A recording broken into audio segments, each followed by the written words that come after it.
Good morning, everyone.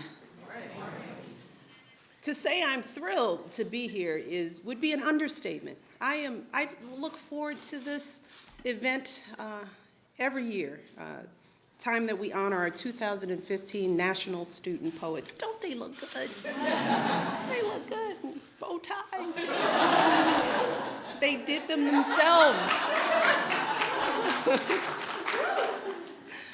I want to start by recognizing a few important people who helped to make this day possible.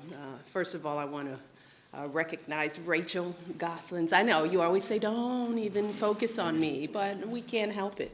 You've done such great work. We love you. You are phenomenal, and we couldn't do this without you.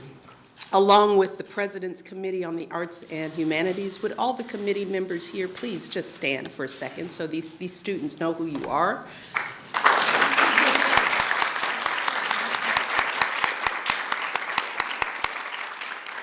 This is the committee who makes everything we do here at the Arts possible. They lend their time, their expertise, their passion, so you wouldn't be here without these folks, and they've been rock solid for me for, has it been 7 years? It's been a while.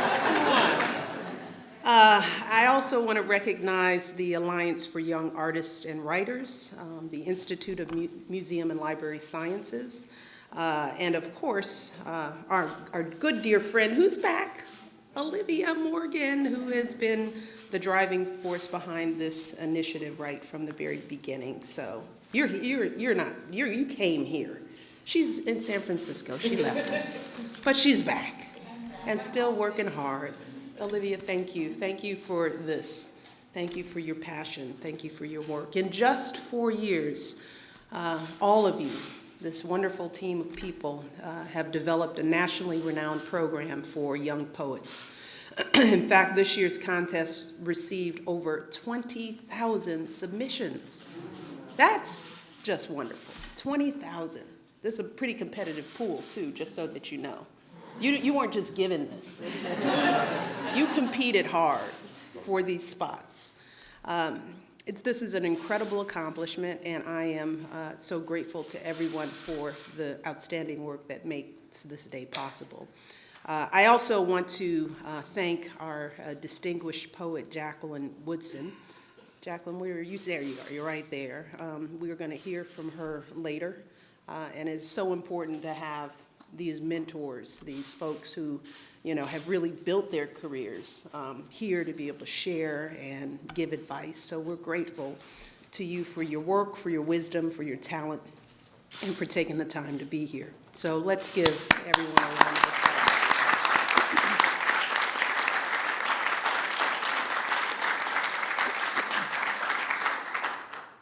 Forgive me, I have a cold that I've had for like 10 days now, so pardon my congestion. But most of all, I want to honor the young people that are standing with me today, our 4th class of National Student Poets. We have Chastity Hale from Miami Beach, Florida. We have Eileen Wong from Homedale, New Jersey. We have Dejan Harges from Cleveland, Ohio. David Xiang from Little Rock, Arkansas. Yeah, you guys, make sure people know who you are. And we've got Anna Lance, who is here all the way from Eagle River, Alaska. She gets the prize for the furthest to travel. I'm so proud of you all, really. I truly am. And I had an opportunity to meet your families. We got a picture right before we did the pinning, so I get the feeling that your families are pretty proud of you too today, right? Let's see the parents, the mentors who all, please take a moment to stand so that we know who you are.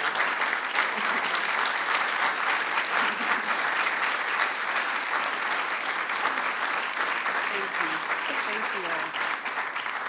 But here's the thing. I just don't want you all to be surprised if the next time they miss a chore or, don't clean up after themselves, that they might not hang this little White House visit over your head. So just, But in all seriousness, the today is about celebrating these extraordinary young people, but it's also about bringing the power of poetry to kids across the country, which is why it's so important that we pull the media into this and we shine a big, bright light on this small but very talented group of young people. That's why the president and I launched this program, and as you may know, the president, your president, is crazy about poetry. And we both wanted more of our young people to experience the joy and the freedom and also the fear that comes with writing poetry, right? I mean, it's a scary proposition because there's some real fear that comes with exposing yourself in that way. It's scary to open yourself up and invite the entire world in to witness your deepest thoughts. And I don't mean to scare you to death. But it takes a level of bravery to be that vulnerable, to stand up in this room, this historic place, and these lights and cameras, and share something so personal and so precious. But that is also the beauty of poetry, how it helps you take all those complex and confusing thoughts and emotions and put them into words. I experienced this myself when I was your age, because when I was younger, I was a pretty passionate, creative writer. And I tried my hand at a little poetry too. And I know how powerful that process can be. Because growing up, you know, my family, everybody knows we didn't come from great wealth. We didn't have a lot of advantages or luxuries or things like that. But my parents always made it clear that the arts, even though they weren't educated, they knew that the arts, things like poetry and music and drama and writing, those things weren't luxuries, they were necessities. You know, no matter where you come from, they knew that we needed those experiences to feed our souls and to make us whole and complete individuals. So they did everything in their power, spent every penny they didn't have to make sure we had piano lessons. And I see the parents nodding, enrolling us in summer programs at our church where we put on plays and we do musical performances. I was actually a little fairy once and I had to sing. I wasn't a good singer, but somehow that must have done something for me in the end.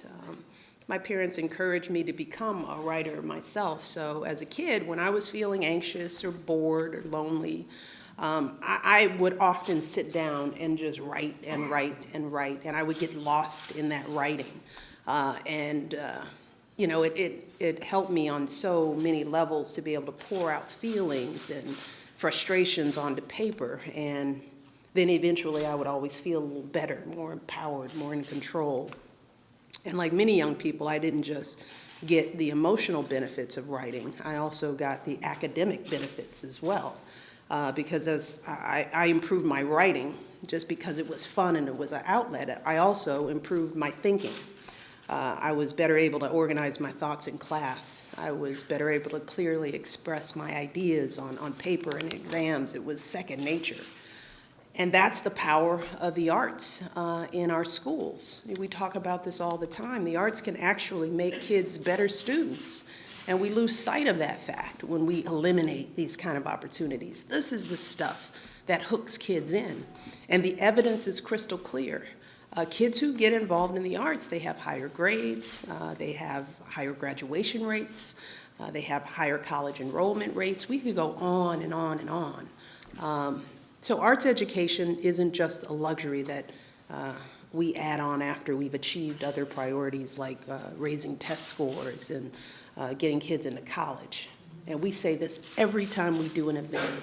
These are not luxuries. These are absolute necessities. It's actually critical to achieving those initial priorities in the first place.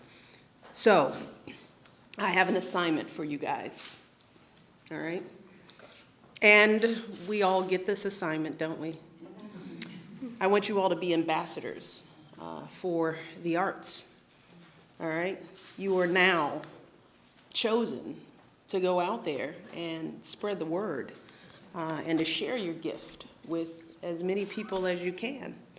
And I'm sure that you all know plenty of kids, you know, in your communities, in your families who can't even imagine being where you are today, standing in this room with all these folks. Kids who've never written a poem. You know, they've never even written down a thought, maybe even. Kids who never read great poets like Jacqueline. They don't know she exists. I want you all to find those kids in your lives, you know. Find them, seek them out. And some of you are older siblings, so you've got young people right in your own orbit who are watching you every step of the way. I want you to ask your teachers to make sure they're including poetry in their lesson plans. Be that advocate, you know, in your schools and your communities. Reach out to folks, you know, who live around you and could probably use some poetry in their lives, right? Past national student poets have shared their passion for poetry with military families, with Alzheimer's patients, with incarcerated women. This is sort of the legacy they've left, right? They've done really good work once they've left this room to keep spreading the word. And I want to be clear, you don't have to find the perfect poem to share, right? It's not really even about the perfect work. It doesn't have to be your most polished final draft. It doesn't have to be perfect. I think Chastity said it best, and this was something she said in one of her poems. She said, "We'll use every rusted coin to purchase blessings and buy plane tickets to destiny." I love that. Love that. And I promise you all that the words you share with others will be blessings, both to them and to you. And I want you all to spread those blessings. I want you to help other young people buy their own plane tickets to destiny, right? Maybe even to the White House. You may inspire the next national student poets to be standing right here. I know you all can do this. Every year we have great young people who take this pledge and go on to do some wonderful things. This is the beginning of something phenomenal for each and every one of you. And I'm so excited for you, and I don't want you to be nervous about it. I want you to feel empowered by it. You all can do this. You made it to this point. There's nothing you can't do. And you've got all these people who are so proud of you. It's such a rare gift. Treasure it, share it, make it grow even bigger. So, with that, I want to thank everyone for joining us again today. And I can't wait to hear all these young people who are going to do a few readings from their work. My favorite part. So I think I'm supposed to sit down, and you guys know everything else you're supposed to do, right? I can get out of the way. Thank you, guys.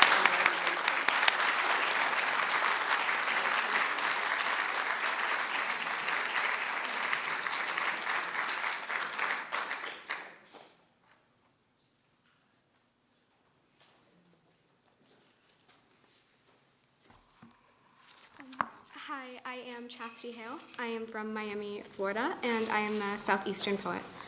The piece I'm going to be reading is What If? What if? What if the raindrops get so big? They swallow the sky, she asks. Could we use the papers in the glove compartment to start a fire and illuminate the liquidated skies? We'll use every rusted coin to purchase blessings and buy plane tickets to destiny, where we will find a milk carton child and wish her home to voices tainted with. We'll find her, and it gets worse before it gets better. We'll get our names in the newspaper. What if we are happiest when we are sleeping? I'll fold your skin like origami until you are a swan or a flower, and I will place you in my pocket so that you can nestle in the warmth like a baby bird. My daughter tries to climb her way to heaven by shimmying up stalk-like tree trunks. We live in a godless place, but treat it as if there is plenty of God left in you. I tell her to roll the windows down, to love not the smell of rain, but the smell of it leaving. What if the clouds taste like peppermint patties on the train that travels over the ocean? What if it is heading to nowhere in particular? What if that is where we want to go?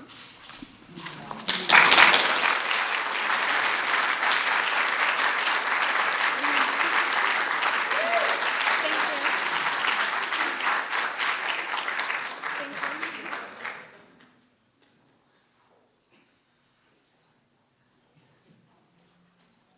Hi everyone, my name's Eileen Huang. I'm from New Jersey and I'm representing the Northeast region. This is Confluence. Confluence. Tang Dynasty poems are 4 lines each. Breaks between cadences, each character a curve, iron hook, slicing black scissor slashes against textbook paper. I am no Levi, for instead of wine, I drink the laws of thermodynamics, and I pass time under the home screen of a Nokia rather than moonlight. The foot of my bed, nothing more than a scuffing of crushed cockroaches. I do not need lullabies when I can recite stanzas in my sleep. They are 4-beat, jumping voices, buzzing like dragonflies in hollow ear canals.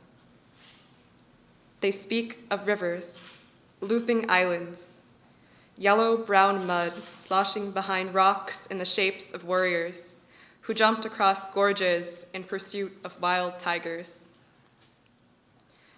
I press knees against littered plastic bags and feel them crunch like insects under bare feet. I do not need to pretend that I am standing at the edge of a river, one toe in the flowing mud, arm resting against the sandbanks. And I do not need blankets when I have the lisping voices of Su Song to sing me to sleep. Thank you.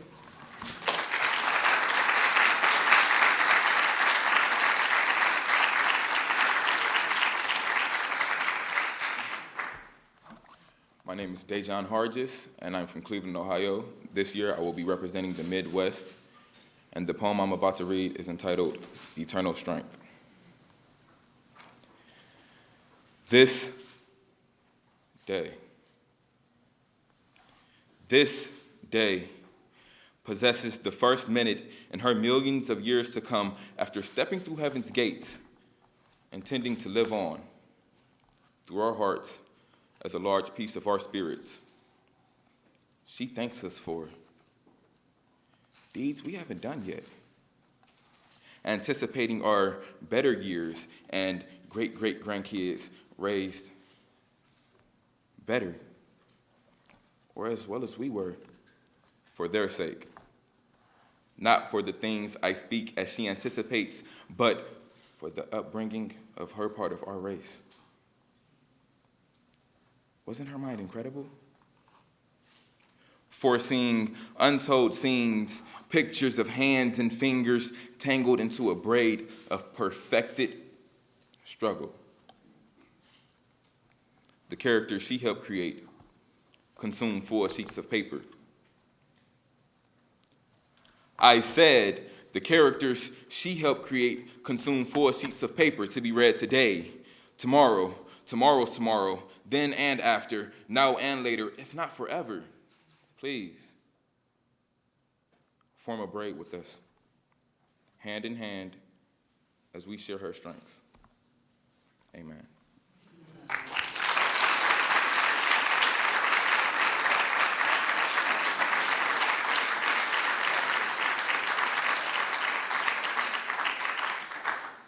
Hi guys. I'm David Chiang. I'm from Little Rock, Arkansas, and I'll be representing the Southwest region this year. And this is Duet. Duet. They sit, arranged honeycomb style, 6 to a side every day at 5 sharp, on humid, firefly-flecked Fridays. The silence is palatable, the voices mute enough to discern Orpheus's lute echoing from the stalactites below. She sits, center stage, nose blinded and ears neglected. Her hands tremble like the nervous flutter of a hummingbird. Her fingers twitch down carved ebony, 88 paths of promise and perspiration.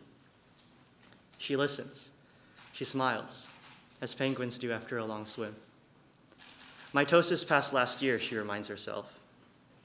He sits, still as a statue, chained to those wooden knobs and polished metal, hangdog in posture but proud in action. His mind darts from blackened circle to circle, fingers fly, the piano stays untouched, unused. He is like a phantom, they say. He is like a ghost, they say, with owl eyes. What would you like to eat? A nurse asks, smile frozen by a basilisk's glare, inwardly giggling as 4 years of a million Lincolns and salt-stained bubbles are mixing amnesia and meatballs in a nearby saucepan. Nothing, she replies. The music is all I need. Mahler or Metamorphosis will be today's main entree. She notices that the pianist is crouching quietly in the corner, the orbiting pistons cranking like the clarion of an extinct clock. A snowy grin emerges from hibernation. Thank you.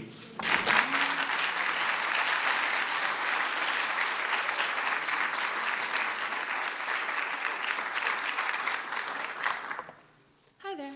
I'm Anna Lance. I'm from Eagle River, Alaska, and I'm representing the Western region this year. This is Unfiltered. I should be happy to be here, they tell me. After all, we've got the cleanest and best tasting water in the country, thanks to the glaciers that sacrifice themselves down mountainsides while we sleep, until they fit into bottles that take 450 years to decompose. I could never stand city water, they say, as if they've ever had the chance. I should be happy to interlock with the landscape, to have fingers that curl into the scar knots of bark like we were cut from the same clay, close my eyes, put on the hat my great-aunt knit me for Christmas, and become indistinguishable from purity. Not invisible, but a part of something larger, someone's snowflake or wishing star or whatever. I tasted the tap somewhere down in Dallas, and it was like kissing sidewalk. I knew there were no glaciers in its history.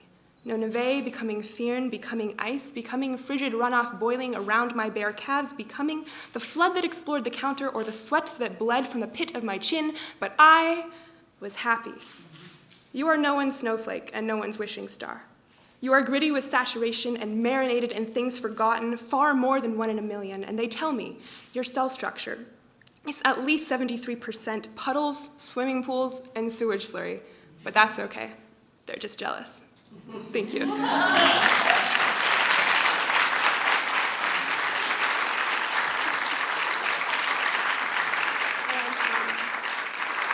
I would like to introduce Ashley Gong. She is a class of 2014 National Student Poet.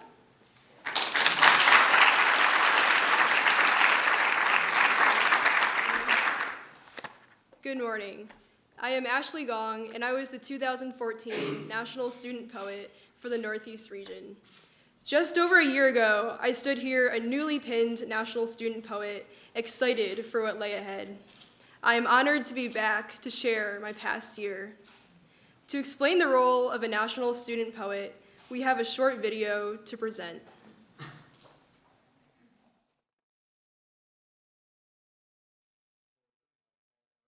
Poetry matters. Poetry, like all art, gives shape and texture and depth of meaning to our lives. Poetry has taught me that wonder is the inevitable conclusion to fear. I think of poetry as soul talk. What I mean, it's deep talk, that soul-to-soul conversation that you gotta have with people. Poetry to me is sort of what connects us all as individuals. Poetry is everything.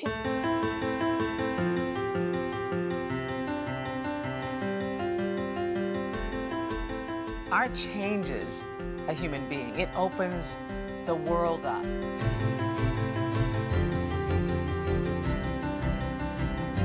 The National Student Poets Program is the nation's highest program for recognizing original work by student poets.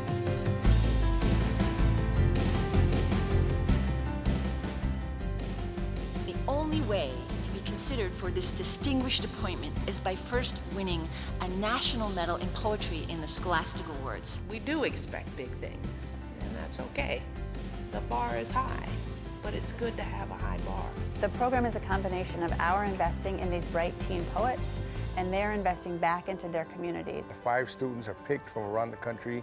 They get to be ambassadors to go around the country speaking their stories. The National Students Poets Program is an exciting program for me to be involved with, primarily because I find to be exposed myself to a broad range of talent, a broad range of students, and also to see young students being encouraged in terms of language and in terms of creativity and expression. We take these raw talents and invest in them, and they truly grow as people over the course of the year of their service. The most exciting part of this program to me is the chance to work with younger kids on poetry. What we had to do for NSPP is complete a year of service. Spreading knowledge of poetry, holding workshops, doing outreach. The community service project's really open-ended. The guidelines are basically just to create a project that engages new communities with poetry. All 5 of us definitely choose a demographic or topic that holds great personal meaning to ourselves. I thought maybe by the end of the year I would become a bit better of a poet, but I ended up becoming a better person. The impetus for the National Students Poet Program was to use the opportunity that we had on the President's Committee as a forum to bring more student voices onto the national stage. They work with a couple partners, the President's Committee on the Arts and the Humanities, the Alliance for Young Artists and Writers, which runs the Scholastic Art and Writing Awards, and the Institute of Museum and Library Services are their 3 partners that help them find the student poets they want and give them the opportunities they get throughout the year. We see the National Student Poets Project as one of the critical programs in engaging youth in a love of creativity, learning, literature, and poetry.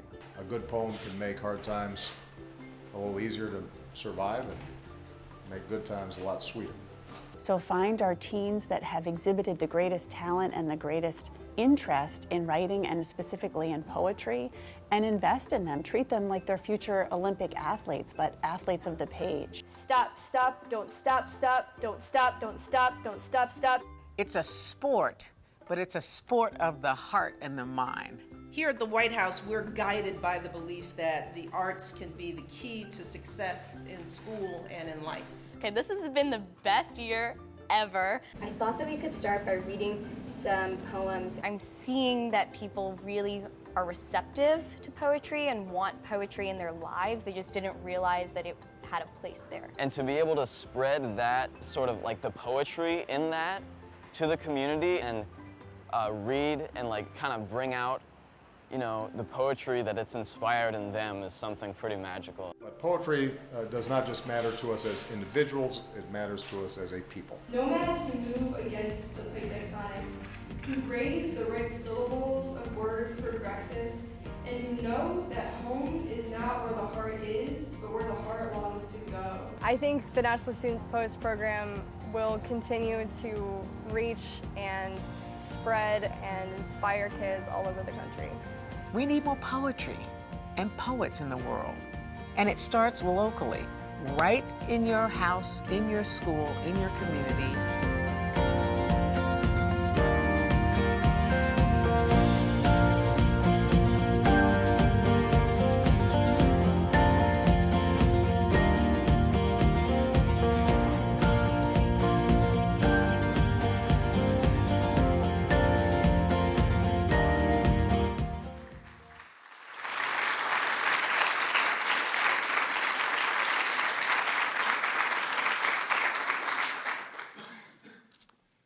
Every National Student Poet creates a service project of personal meaning, and for me, the choice was obvious.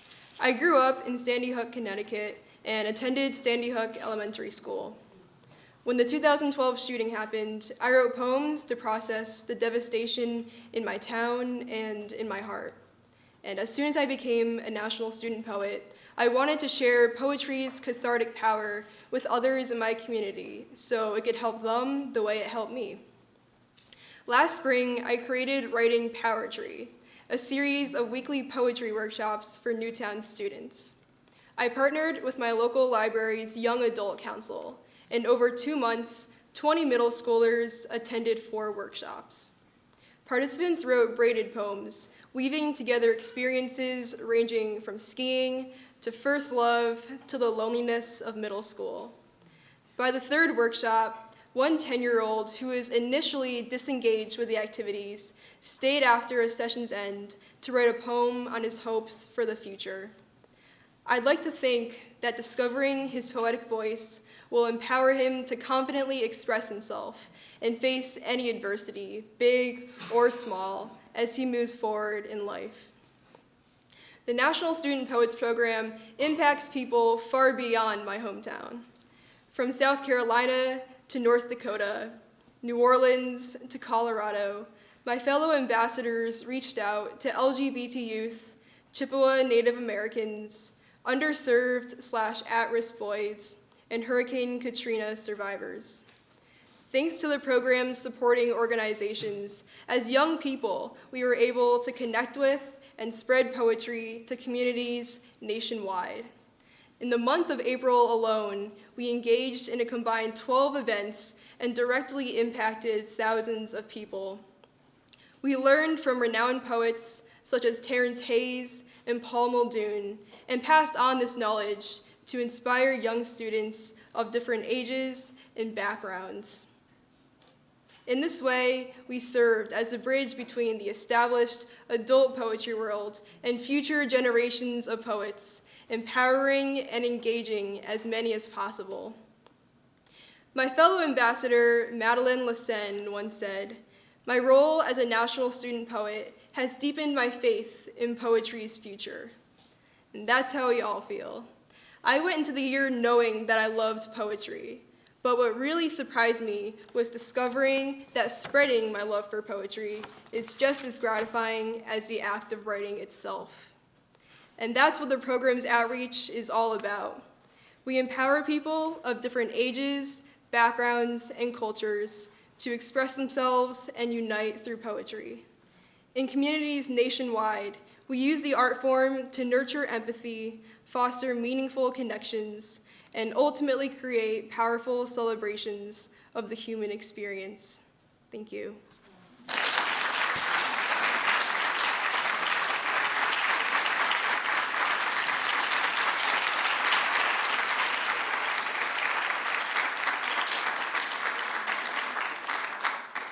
Now introducing featured poet Jacqueline Woodson.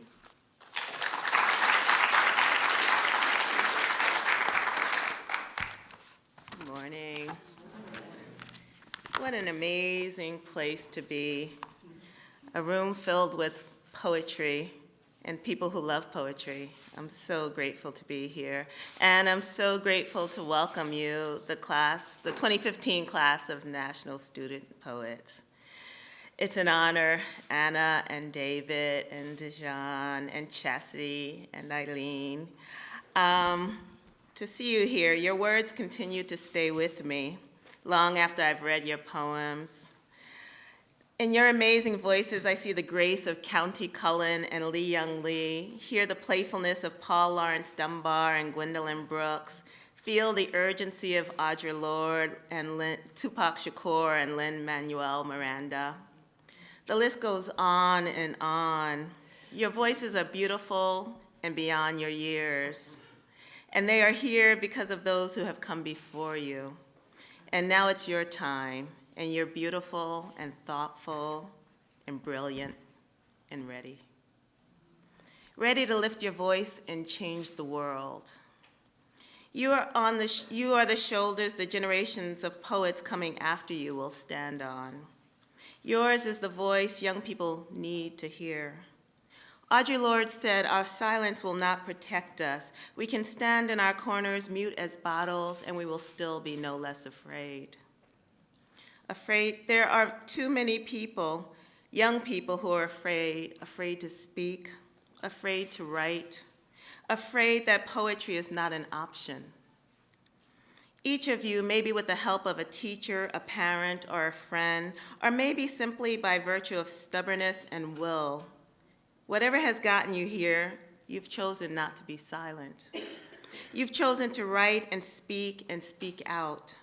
So go out into the world now. Find the ones who deeply believe they don't have this choice. They are in the classrooms with no classroom libraries. They are in the housing projects with no books on their shelves. They are in the homeless shelters where they think they've never met a living poet because they don't know they see one each time they look in their mirror. They don't have mirrors. Maybe not where they live. Maybe not in their world. Go be their mirrors. Show them who they can become. They are the young people whose brilliance goes unrecognized every single day because they're in classrooms with 30 other children, and it is too easy for teachers to look past them through weary eyes. They are failing out of school because math is too challenging, even though the beats that run through their brains are mathematically genius. It doesn't count if the correct oval isn't filled in. Go into those GED centers and show them the world beyond ovals. Go out into the world, be uncomfortable in the spaces you enter so that those you touch in those spaces can speak. Poets are everywhere. On reservations, in housing projects, at after-school centers and Head Start playrooms, poets are in grocery stores worrying about the price of meat. They're in juvenile detention centers missing their mamas. They're in churches and mosques and kingdom halls and temples. They're on the basketball court trash talking and at ciphers beating out poems on their thighs. You are now national student ambassadors. Go find those like you. Let them see themselves through you. Don't be afraid to touch them with your words and let them touch you with theirs. You have social media, a voice, a vision. Use this to open doors for those coming. Walk through this world now, unsilent and unafraid. Let poetry be the voice you use to help others speak, others who were like you once, because once you didn't know how amazing you are. There are so many other young people out there. Go into the world and unsilence them. Through your own grace and talent, show other young people theirs.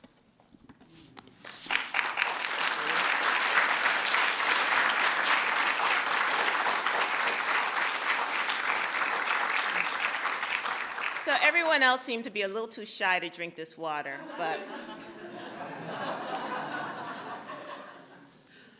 I know y'all are thirsty. This is called Bushwick History Lesson. I grew up in the neighborhood of Bushwick in Brooklyn. Before German mothers wrapped scarves around their heads, kissed their own mothers goodbye, and headed across the world to Bushwick. Before the Italian fathers sailed across the ocean for the dream of America and found themselves in Bushwick. Before Dominican daughters donned quinceañera dresses and walked proudly down Bushwick Avenue. Before young brown boys in cut-off shorts spun their first tops and played their first games of skelly on Bushwick streets. Before any of that, this place was called Bostwick, settled by the Dutch and Franciscus the Negro, a former slave who bought his freedom. And all of New York was called New Amsterdam, run by a man named Peter Stuyvesant. There were enslaved people here. Those who could afford to own their freedom lived on the other side of the wall. And now that place is called Wall Street. When my teacher says, "So write down what all of this means to you," our heads bend over our notebooks, the whole class silent, the whole class belonging somewhere, to Bushwick. I didn't just appear one day. I didn't just wake up and know how to write my name. I keep writing, knowing now that I was a long, long, long time coming. Thank you.